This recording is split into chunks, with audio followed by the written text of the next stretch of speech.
أو لم تعلموا الذي خلق إيه لكم ما في الأرض إيه جميعا. طبعا خدنا في الأرض لأنها التي تقلنا، وطبعا عرفنا أنه خلق السماء وعملها بناء، وقلنا جعل لكم الأرض إيه فراشا والسماء إيه بناء، ويمتن مرة بالأرض والسماء وما إيه وما بينهم، ويمتن مرة بالسماء والأرض وما بين السماء والأرض وما تحت الإيه وما تحت الثرى.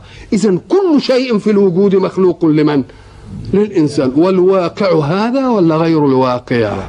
أروني شيئا من كون الله تأبى على خدمة الإنسان. فيش حاجة تأبت على خدمة الإنسان أبدا، بل هي مذللة طائعة مسخرة. وقلت لكم وللمؤمن وللإيه وللمؤمن وللإيه وللكافر الاثنين، لأن الحق سبحانه وتعالى يقول إنني سخرت لكم، ومعنى التسخير التذليل. لكننا نشهد في بعض المظاهر الكون شيء يتمرد علينا، يتمرد على القاطن. يجي مثلا زلزال،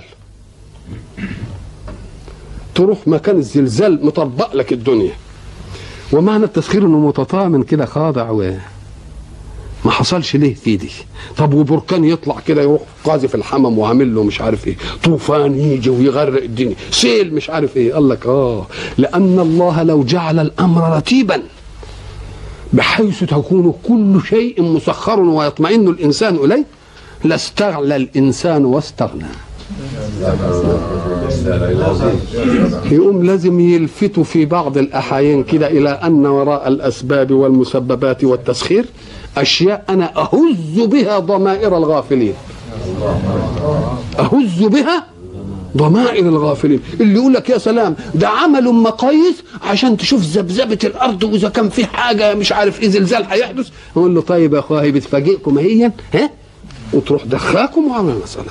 تبقى إذن المسألة الحق وإن كان خلق الكون بقوانينه ونواميسه، إلا أنني كما قلت لم تخرج القوانين والنواميس عن طلاقة قدرته.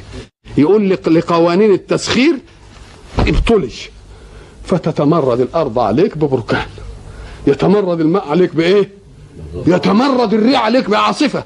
الله الله الله الله، ايه الحكايه دي؟ قال لك علشان ما تعرفش انك انت بشطارتك عملتها، انا لو لم اذللها ما كانتش تذلل لك. ولذلك قال فذللناها لهم فهم لها ايه؟ ما قلت لكم قصه الجمل والتعبان. الجمل يعيل كده يشده ويجرجره وينخخه ويحمله ويقومه، وحته التعبان يقوم الدنيا كلها دي لأن الله ذلله وده ما ذللوش. إذن فقد ترك الله شراسة بعض الحيوانات وإن كانت صغيرة عشان يثبت إيه؟ قدرته على أنه اللي ذلل، مش أنت اللي ذللت، مش أنت اللي ذللت. وبعد ذلك يعطينا مثلا، يجي مثلا يقول لك ده احنا بعلم القرد ياكل ازاي ويحيي ازاي ويعمل عجين مش عارف الايه والعجوزه مش الكلام اللي بيقوله ده، يقول له انت بتعلمه.